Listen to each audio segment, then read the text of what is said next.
mến mì đấy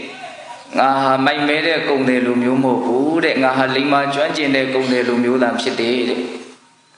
ngà công việc sĩ này thay đời này phú khá cụ ta đấy ngà bế này đấy bà bố lúc xong việc sĩ của ngà dỗ bị đó dù là cái đấy số lối sĩ này tên ye tệ ye sen ye đi ném miếu à đẹp sĩ vì này dỗ liều này lùm về đấy đại lý của tôi biểu diễn lúc xong rồi tâm mình tâm bố dỗ bị đó dù là đi rất đồ đây cả đi trong nhà trong này về thiên xa này bộ thôi làအဲ့လိုမျိုးဘုရားလောင်းကသူ့ကိုပြန်ပြီးတော့ပြောတဲ့စကားရက်တွေထဲမှာစဉ်းစားစရာအများကြီးပါလာတယ်ပေါ့နော်အသက်နဲ့အစဉ်ဟာတစ်ချိန်နဲ့တစ်ချိန်အမြဲတမ်းရော့ပြီးတော့လိုက်လာတယ်ဆိုလိုတာကတန်ဖိုးကျလာတယ်ပေါ့နော်အချိန်နဲ့မြတ်တန်ဖိုးကျလာတယ်အခုပြောနေတုန်းမှာကိုပဲသင်ရဲ့အသက်တက်နဲ့အစဉ်တက်ဟာရုပ်လျော့လိုက်နေတယ်တဲ့လက်တွေ့သူကပြောတာအဲ့ဒါကိုထပ်ပြီးတော့သင်ရှားအောင်မလို့ပြောတော့ဆိုတော့ငါကြည့်နေတော့မှာပဲတဲ့ရဲ့အစင်တက်တွေဟာရုပ်လျော့လိုက်နေတယ်နေ့ရက်တွေအများကြီးလွန်သွားပြီဆိုလို့ရှိရင်တော့ဒါဟာဘသူပါဘဲဝါပါလို့ပြစေရပြည့်ညက်စေရကိုတောင်မကြံတော့အကုန်လုံးပျောက်သွားမှာတဲ့ဒီအလွန်ရိုးရှင်းတဲ့ဒီသဘာဝတရားကိုနားလည်ဖို့လိုတယ်ပေါ့အကုန်လုံးပျောက်ခဲ့ကြပြီအဲ့တော့ကိုအောင်ဘယ်လိုနေမှာလဲလို့မင်းကိုလည်းပဲပျောက်သွားအောင်ပါအခုကတော့တဖြည်းဖြည်းရုပ်လျော့နေတဲ့အဆင့်ပဲရှိသေးတယ်နေ့ရက်ဒီကြားလာပြီဆိုလို့ရှိရင်တော့လုံးဝကိုပျောက်သွားအောင်ပါတကယ်လို့သာသင်ဟာမြတ်တဲ့အကျင့်ကိုကျင့်မယ်ဆိုရင်သူတော်ကောင်းတရားနဲ့အညီနေနိုင်မယ်ဆိုလို့ရှိရင်သင်ဟာရုပ်ရည်အစဉ်အလွန်လှပတင့်တယ်တဲ့အဖြစ်ကိုသင်ရောက်ရလိမ့်မယ်တဲ့ဆိုလိုတာကနတ်ရဲ့အဖြစ်ကိုရောက်ပြီးတော့သင်ဟာရုပ်ရည်အစဉ်အလွန်လှပတင့်တယ်တဲ့အဖြစ်ကိုရောက်ရလိမ့်မယ်လို့ပြောတဲ့အခါကျတော့မင်းသမီးကစိတ်ဝင်စားလာတယ်သူပြောတာရန်တဘာဝကြာနေတာကိုအသိနဲ့မင်းတဲ့အဲ့ဒါလို့ဆိုလို့ရှိရင်နတ်တွေကမအိုဘူးလားတဲ့အဲ့တော့ဘုရားတော်ကဟုတ်တယ်တဲ့နတ်တွေမှာတဏှိတခြားအစည်းစိမ်ချမ်းသာဟာတိုးပြီးတော့ဒါလာတယ်တဲ့ဒါကြောင့်နတ်ဖြစ်ရတာဟာလူလောကနဲ့နိုင်ဆိုင်အလွန်မှချမ်းသာတယ်ပေါ့မင်းသမီးကဗာပြန်ပြောတော့ဆိုတော့ဒီလောက်နတ်ပြည်ကချမ်းသာတယ်ဆိုရင်လူတွေကဘာကိစ္စနတ်ပြည်ကိုရောက်အောင်မသွားကြတာလို့နတ်ပြည်ကိုသွားဖို့အတွက်လမ်းကဘာလဲမိတော့မှဘုရားလောင်းကနတ်ပြည်ကိုရောက်ဖို့အတွက်ဒီလမ်းကရှောက်ရတယ်ဆိုပြီးတော့နတ်ပြည်ကိုရောက်စီတတ်တဲ့လမ်းကိုအဲ့ဒီမှာဟောတယ်။ဒီနေ့အဖြစ်ဒီနတ်ပြည်ကိုရောက်စီတတ်တဲ့လမ်းကိုဥတီကျလေးပြောင်းလိုက်မယ်ဆိုရင်နိဗ္ဗာန်ကိုရောက်စီတတ်တဲ့လမ်းဆိုတာလည်းဖြစ်နိုင်တာပဲ။နတ်သမီးတဲ့နတ်ပြည်ကိုရောက်ချင်တယ်ဆိုလို့ရှိရင်နှုတ်နဲ့စိတ်ကိုကောင်းကောင်းစောင့်တည်ရမယ်တဲ့။မကောင်းတဲ့စကားတွေမထွက်စေရဘူးအနှစ်သာရမရှိတဲ့စကားတွေမထွက်စေရဘူးကိုယ့်ရဲ့နှုတ်ကိုကောင်းကောင်းစောင့်တည်ထားရမယ်အဲ့တော့ကိုယ့်ရဲ့စိတ်ကိုလည်းပဲမဟုတ်တာတွေကိုမတွေးမိစေရဘူးယုံညံ့တာတွေကိုမတွေးမိစေရဘူးလို့စိတ်ကိုလည်းကောင်းကောင်းစောင့်တည်ရမယ်တဲ့နတ်ပြည်ကိုရောက်ခြင်းလို့ရှိရင်ကိုယ်နှုတ်စိတ်သုံးပါးကိုအပြစ်ကင်းဖို့အရင်စပြီးတော့ဆုံးမတာပေါ့နော်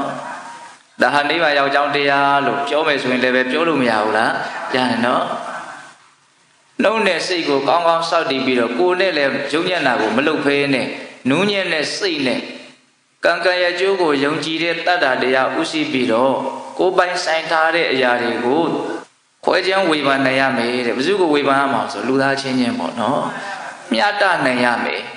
လူတွေဟာအစွမ်းကတယောက်နဲ့တယောက်စွမ်းစားမတူလေတချို့ကနည်းနည်းပဲရှာနေတယ်တချို့ကအများကြီးရှာနေတယ်ကိုယ်ကစွမ်းစားရှိလို့များများရှာဖွေနိုင်တယ်ဆိုလို့ရှိရင်နူးညံ့တဲ့စိတ်ထားလေးနဲ့သူတို့လည်းပဲ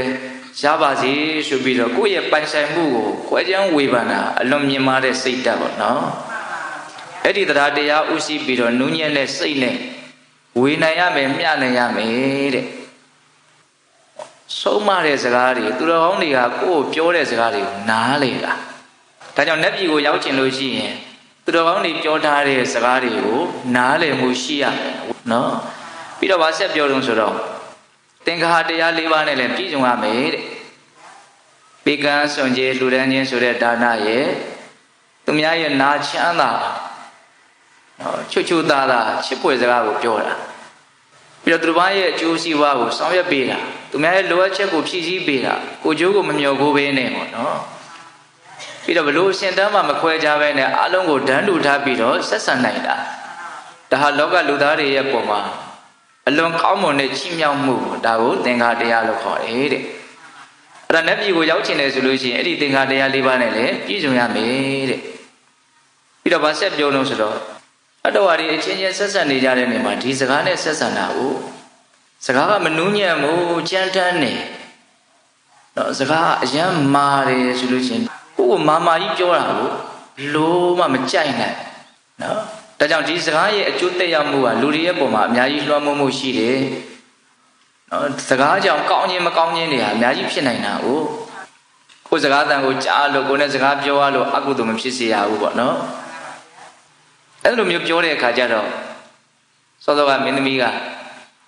ငါ့ကိုအမေတယောက်လို့အဖေတယောက်လို့တေးသေးချာချာလာပြီးတော့အကျိုးရှိရာရှိကြောင်းစကားတွေကိုရှင်းလင်းပြီးတော့ပြောပြနေတာတဲ့မစုတော့မေးတဲ့အခါကျမှဘုရားလောင်းကသူဟာဥဒိယပတ္တမင်းသားဖြစ်ခဲ့တယ်ဆိုတဲ့အကြောင်းကိုရှင်းလင်းပြီးတော့ပြောပြတာတနည်းအားဖြင့်နော်ဂရိတီဖို့အတွက်ငါအခုလာပြီးတော့ပြောတာဒါကြောင့်မလို့သင်ဟာကောင်းတဲ့အကျင့်ကိုကျင့်ပြီးတော့တော့ကောင်းရာကိုရောက်အောင်ကြိုးစားရမယ်အဲ့လိုမျိုးပြောတဲ့အခါကျတော့မှမိဖုရားကငိုတာပေါ့နော်မြေကြီးငယ်ကြပြီးတော့သူပါပြောလို့ဆိုအဲ့ဒါလို့ဆိုလို့ရှိရင်တဲ့ငါ့ကိုတင်းနဲ့အတူတူပြန်ပြီးတော့နေလို့ရအောင်ငါ့ကိုကောင်းကောင်းဆုံးမခဲ့ပါငါဘာလုပ်ရမလဲပေါ့အဲ့ဒီကြတော့မှဘုရားလောင်းကသူ့ကိုနော်ဆုံးမစကားဆိုတယ်အဲ့ဒီဆုံးမတဲ့စကားတွေကလည်းမှတ်သားစရာကောင်းတယ်နော်အရွယ်နဲ့ခဏလို့သူစကားနှလုံးသုံးတယ်အဲ့ဒါလေးတွေကိုနားလည်ဖို့လိုတယ်နော်အရွယ်ကလည်းပဲမြန်မြန်သွားနေတယ်ခဏလေးတွေကလည်းပဲမြန်မြန်သွားနေတယ်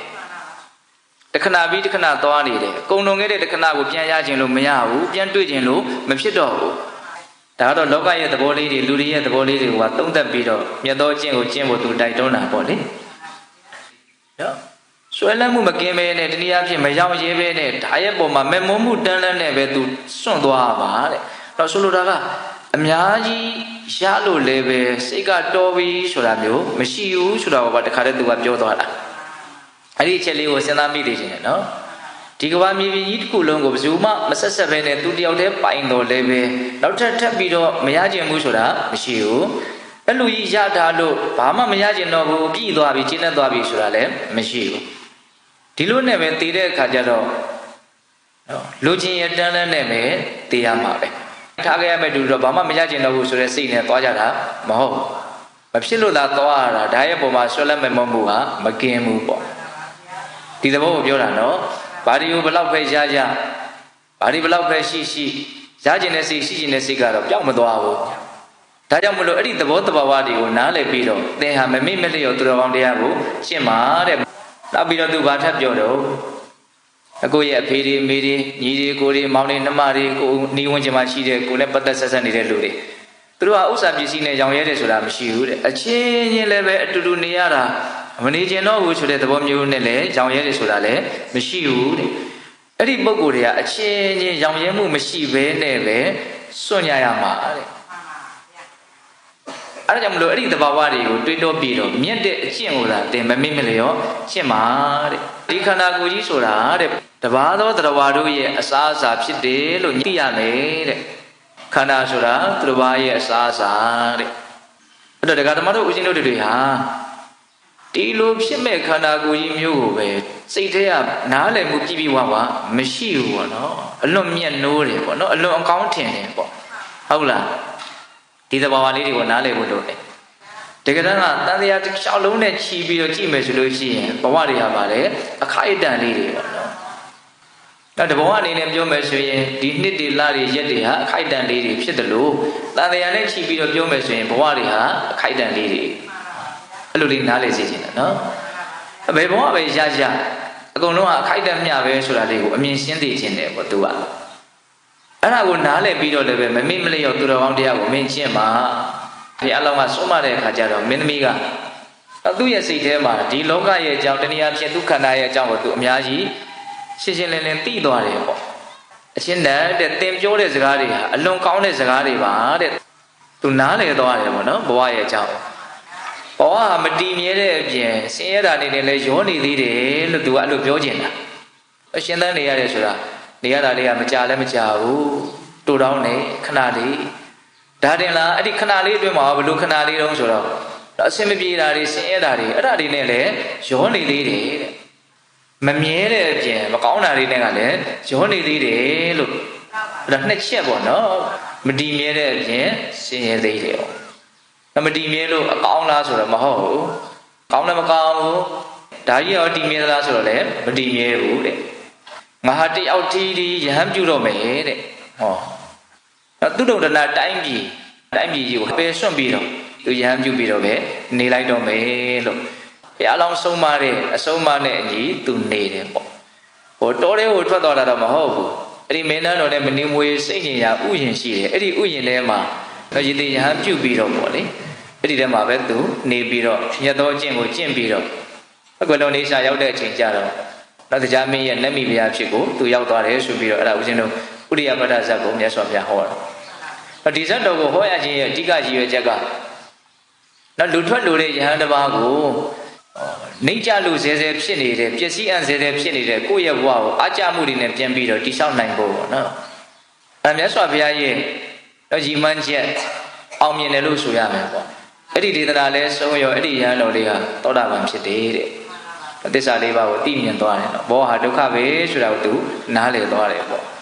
နော်တော့ကြားနာရတဲ့ပိဋကတ်မှာလည်းပဲများစွာအကျိုးရှိတဲ့ဒေသနာဖြစ်တယ်အဲ့ဒီတုန်းကမိဖုရားကနော်ဒီမြတ်စွာဘုရားလက်ထက်ကျတော့ရာဟုလာမယ်တော့ဖြစ်လာတယ်ဆိုတော့ဇတ်တော်ကိုလည်းအဲ့လိုပေါင်းတယ်ပေါ့